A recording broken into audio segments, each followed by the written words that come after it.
కుప్పంలో AP CM Chandrababu మాట్లాడుతున్నారు. Live ద్వారా చూద్దాం.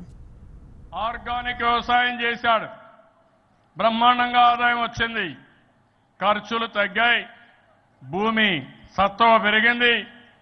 అదే మరి బ్రహ్మాండమైన ఫలితాలు వచ్చే పరిస్థితి వచ్చింది. మన నియోజకవర్గంలో వ్యవసాయానికి అనుకూలమైన భూమి 1,00,000 ఎకరాలుంది. 1,00,000 ఎకరాల్లో హార్టికల్చర్ కానీ 1,00,000 ఎకరాల్లో సెరికల్చర్ కానీ వేసుకోవాలి. నిన్నటి వరకు నీళ్ల కొరత ఉంది. నేను అందుకనే 2 విషయాలు మీరు గుర్తుపెట్టుకోవాల్సిన అవసరం ఉంది. ఒకటి, వర్షపు నీరుని భూగర్భ జలాలుగా మార్చాలి. ఎక్కడికక్కడ ఫామ్ పాండ్స్ తోవాలి, చెక్ డ్యాములు కట్టాలి.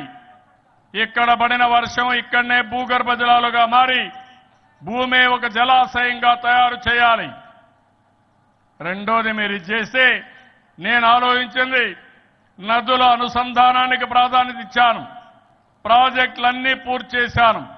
సంవత్సరంలో భారతదేశంలో ఎక్కడా జరగంది గోదావరి నదీ జలాల్ని పట్టిసీమ ద్వారా కృష్ణా డెల్టాకు తీసుకొచ్చి కృష్ణా నదికి కలిపిన ఘనత ఈ తెలుగుదేశం ప్రభుత్వాన్ని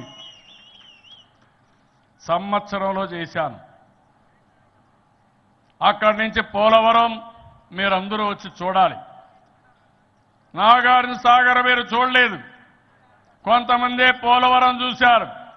ఈ పోలవరం ప్రాజెక్టు ఏ విధంగా కడుతున్నామో రాష్ట్ర ప్రజానీకం చూసే అదృష్టం మనకు వచ్చింది. దీన్ని కూడా చూడాల్సిన అవసరం ఉంది. భగవంతుడు నన్ను ఆశీర్వదించాడు, ఒక బాధ్యత అప్పచెప్పాడు.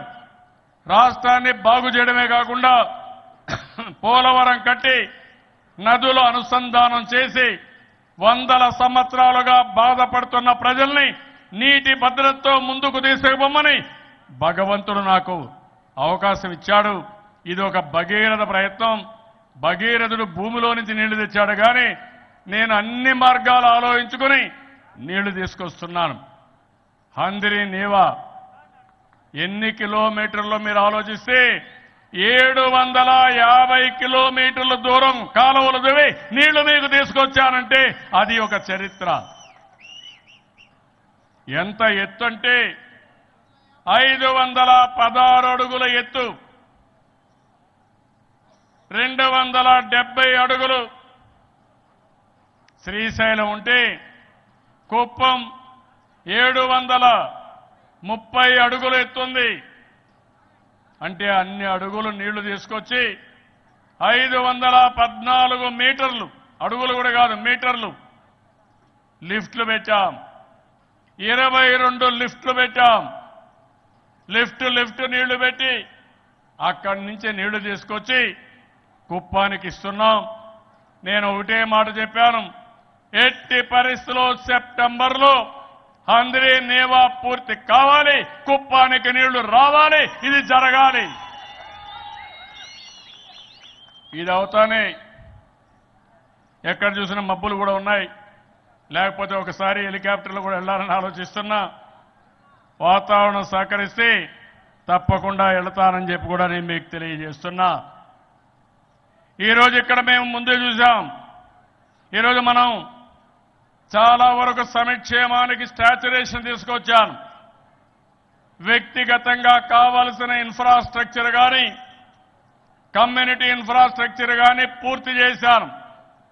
చదువుకు ఎక్కువ ప్రాధాన్యత ఇచ్చాను.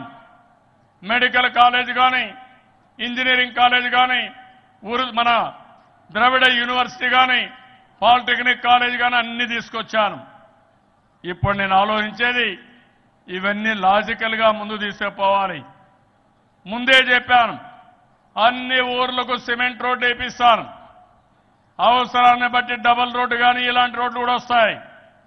అన్ని గ్రామాల్లో సిమెంట్ రోడ్లు వేసి గ్రామాలకు బీటీ రోడ్డు, గ్రామంలో సిమెంట్ రోడ్లు వేసి ఎక్కడికక్కడ డ్రైనేజీ వ్యవస్థ కట్టిస్తాం. కుప్పం ఇంకా మనం అభివృద్ధి చేసుకోవాల్సిన అవసరం ఉంది. అందుకే చెప్పాను కలెక్టర్కి, నేను మా అధికారులకు కూడా పురమాయిస్తాను. కుప్పాన్ని ఒక స్మార్ట్ కుప్పంగా తయారు చేయడానికి ఈ రోజు నుంచే కార్యక్రమాలకు శ్రీకారం చుడుతున్నాను. ఎంత డబ్బులైనా పర్వాలేదు, ఈ కుప్పాన్ని ఒక ఆదర్శమైన టౌన్ గా తయారు చేస్తానని మరొకసారి మీ అందరికీ హామీస్తున్నాను. నేరుగా గెస్ట్ హౌస్ దగ్గర నుంచి వచ్చే రోడ్డు మళ్ళా నేషనల్ హైవేకి రావాలి. గెస్ట్ హౌస్ నుంచి కంగుంది నుంచి వచ్చే రోడ్డు ఆ నేషనల్ హైవే నుంచి నేరుగా ఇన్నర్ రింగ్ రోడ్డు వచ్చి మళ్ళా ఆ రోడ్డు ఈ national highway Kalapala. Palace road మధ్యలో టౌన్లో నేరుగా వచ్చి నేషనల్ హైవే కలపాల్సిన అవసరం ఉంది. అదే మరి గెస్ట్ హౌస్ దగ్గర నుంచి వచ్చే రోడ్డు నేరుగా మన కాంప్లెక్స్ వరకు ఆఫీసుల వరకు వచ్చి నేరుగా అండర్ గ్రౌండ్ బ్రిడ్జ్ రోడ్డు కట్టి నేరుగా ఆ రోడ్డు కలిపే పరిస్థితి తీసుకురావాల్సిన అవసరం ఉంది.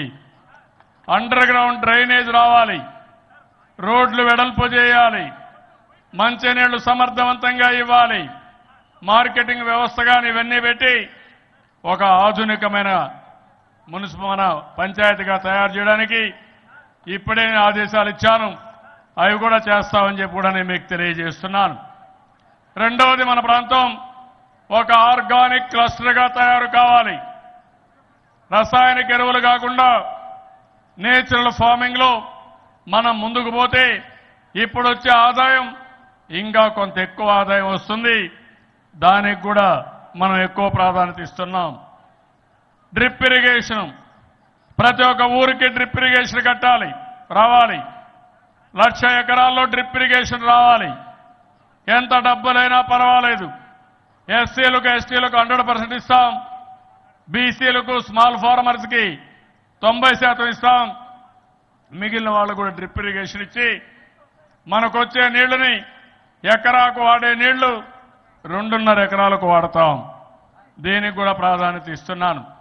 మీరు చెక్ డ్యామ్లు కట్టండి, ఫామ్ పాండ్స్ కట్టండి, దీనికి కూడా ఆర్థిక సహాయం చేస్తాం. ఇవన్నీ చేసిన తర్వాతనే ఇప్పుడే మీరు చూస్తే బర్క్లీ యూనివర్సిటీ